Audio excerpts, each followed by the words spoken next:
Dan saudara, kami kembali mengajak Anda menuju ke gedung DPR untuk kembali melihat jalannya rapat kerja antara Balik DPR RI dan pemerintah untuk membahas atau merevisi Undang-Undang Pilkada.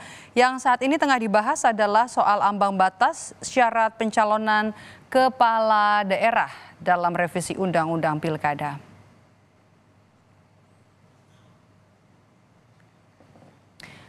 Dan hari ini saudara, Balik DPR RI menggelar rapat bersama pemerintah untuk membahas revisi Undang-Undang Pilkada. Apakah ini benar jadi upaya kilat DPR untuk bisa menandingi putusan Mahkamah Konstitusi soal usia dan juga syarat ambang batas pencalonan dalam Pilkada serentak nanti? Kita bahas sore hari ini di Rumah Pilkada bersama Direktur Parameter Politik ada Adi Praitno. Mas Adi Prai, selamat sore. Yang terbaru, Balik DPR ini kan sepakat ya soal aturan batas usia rancangan Undang-Undang Pilkada. Ini merujuk keputusan Mahkamah Agung, yakni calon gubernur, calon wakil gubernur kan ini usianya 30 tahun saat dilantik. Bukan penetapan calon seperti putusan Mahkamah Konstitusi, yang artinya kalau kita lihat, kalau kita baca peluang dari putra bungsu Presiden Kaisang Pangarep untuk maju ini jadi terbuka lebar ya. Seperti ada upaya membegal putusan MK kemarin. Anda lihat seperti itu? Ya, saya kira memang kalau mau jujur ya, Balik di DPR hari ini kan sebenarnya memberikan satu argumen bahwa orang seperti Mas Kaisang yang melalui putusan MK itu tidak boleh mencalonkan diri sebagai calon gubernur, itu boleh mencalonkan diri.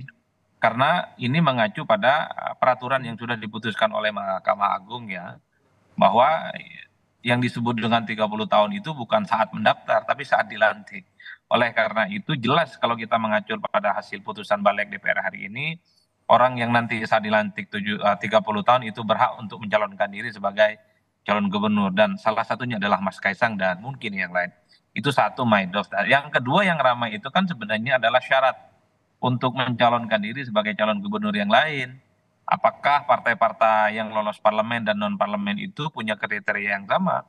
Kalau kita melihat putusan Mahkamah Konstitusi yang lain, jadi threshold 20% itu untuk maju gubernur kan diturunkan, jadinya 7,5. Jadi partai seperti PDIP yang di daerah tertentu seperti Jakarta itu tidak bisa mencalonkan diri, mengacu pada hasil Mahkamah Konstitusi boleh.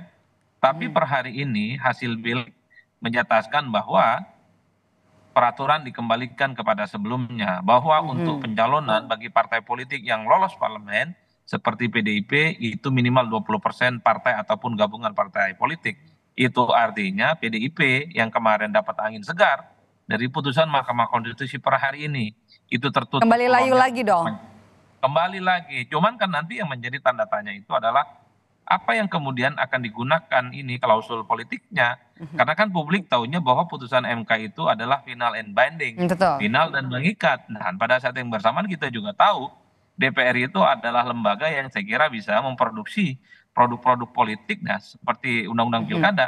Ini yang kemudian tentu akan menjadi tanda tanya yang cukup serius. Nanti undang-undang manakah yang akan digunakan? Nah, peraturan manakah? Kalau gitu konstelasi pilkada, konstelasi politiknya seperti apa nanti? Terutama untuk PDI Perjuangan di pilkada serentak ini, di Jakarta juga terutama. Saya kira nanti pasti akan ada pertarungan narasi hukum ya.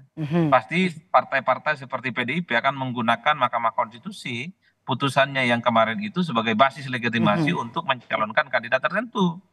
Karena itu adalah satu-satunya payung yang memungkinkan PDIP yang ditinggal sendirian, nggak punya partner, tapi kursinya dinilai cukup ya oleh Mahkamah Konstitusi. Artinya melihat sifat dari putusan MK ya, kembali melihat sifat dari putusan MK, oke. Iya, PDIP pasti menggunakan itu, tapi kalau kemudian KPU misalnya menolak dengan alasan Undang-Undang Pilkada yang hari ini disahkan di Balik, ini tentu akan terjadi tubrukan. Satu sisi misalnya PDIP menggunakan putusan MK kemarin, tapi KPU akan menggunakan undang-undang pemilu yang baru. Ini kan ada dua perspektif dan tafsir hukum yang berbeda-beda. Dan ini faktual kejadiannya, khawatir itu ya. Ada friksi dan eskalasi yang kemudian akan semakin menghangat menghadapi pilkada serentak di 545 kabupaten, kota, dan provinsi di seluruh Indonesia. Karena per hari ini belum ada penjelasan hukum yang secara ekspalatif ya, untuk memutus kebingungan Kan orang masih Antara putusan bertanya-tanya, MA, bagaimana Mahkamah Agung atau putusan MK gitu yang mau menjadikan dasar ya? betul ini yang mau dipakai putusan Mahkamah Konstitusi baru kemarin yang itu sifatnya final and binding dan ada juga kemudian undang-undang pilkada yang diputus di pileg itu mengacu pada salah satunya putusan dari Mahkamah Agung, Mas salah Adi, satunya soal Mas syarat Adi umur. maaf saya potong, tapi kan kalau kita lihat dari perdebatan yang terjadi di gedung DPR sana dalam rapat antara Balik DPR dan juga pemerintah ini kan sudah dibilang dua-duanya untuk putusan MA dan juga putusan MK ini hanya sebuah keputusan politik dari masing-masing fraksi yang ada di DPR. Mau mana yang jadi pilihan, yang mau mana yang mau kita jadikan landasan untuk nanti merevisi undang-undang pilkada? Tanggapan Anda? Saya kira itu bukan keputusan politis ya. Apapun judulnya Mahkamah Konstitusi itu adalah lembaga yang saya kira memang untuk memutus dan mencari keadilan terkait dengan Oke. sengketa-sengketa dan terkait dengan regulasi.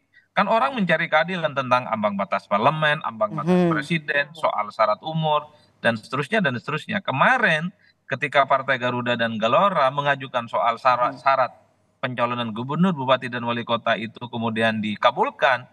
Ini yang kemarin mendapatkan respon yang cukup luar biasa. Dulu kan untuk mencalonkan diri sebagai calon gubernur di daerah tertentu kan harus 20% perolehan kursi DPRD-nya. Tapi MK kemarin tidak harus 20%, tapi minimal 7,5%. Maka partai-partai yang tidak diajak dalam koalisi pilkada, sebut saja PDIP, dan di tempat yang lain misalnya itu bisa maju. Itu angin segar kan supaya tak ada misalnya fenomena calon tunggal, supaya tak ada borong-memborong partai Oke. yang hanya melawan kota kosong. Itulah yang kemudian disambut oleh kalangan aktivis. Ini Oke, bukan terakhir hanya Mas Adi, menyangkut menurut Anda langkah apa yang kemudian akan diambil oleh PDI Perjuangan? Saya kira akan melawan dalam konteks bahwa sepertinya PDIP akan membangun argumen putusan Mahkamah Konstitusi yang final and binding itu sebagai basis legitimasi untuk mencalonkan kader-kader mereka. Kecuali nanti ya ada penegasan dari DPR secara aklamasi bahwa dengan adanya undang-undang pilkada yang hari ini ditetapkan, putusan Mahkamah Konstitusi yang kemarin itu bisa dianulir dan dianggap tidak penting dan tidak berguna dan tak layak untuk digunakan sebagai syarat untuk mencalonkan sebagai salah satu kontestan di kepala daerah. Nah, itu kalau itu dijelaskan ya, maka nasib putusan dari Mahkamah Konstitusi ini wassalam. Tapi di luar itu, Maidov, kan orang bertanya-tanya, bagaimana dengan putusan Mahkamah Konstitusi yang lain soal syarat calon presiden dan wakil presiden beberapa waktu yang Yang lalu? kala itu, oke, yang langsung berlaku Kenapa ya? kok tidak dipersoalkan? Kok giliran ini dipersoalkan? Kan ini Oke. tanda tanya. Wajar kalau kemudian balik hari ini di DPR itu sangat nyata kepentingannya adalah untuk menghalang dan melawan putusan Mahkamah Konstitusi yang dalam banyak hal itu Baik. merugikan kubu Kim Plus. Baik, kita akan lihat kalau menurut pandangan Anda adalah ini sangat nyata ada unsur kepentingan dari DPR dalam usaha untuk bisa menganulir apa yang sudah diputuskan dalam keputusan Mahkamah Konstitusi kemarin. Baik, terima kasih sudah bergabung bersama kami sore hari ini Mas Adi Praitno. Sehat selalu Mas Adi.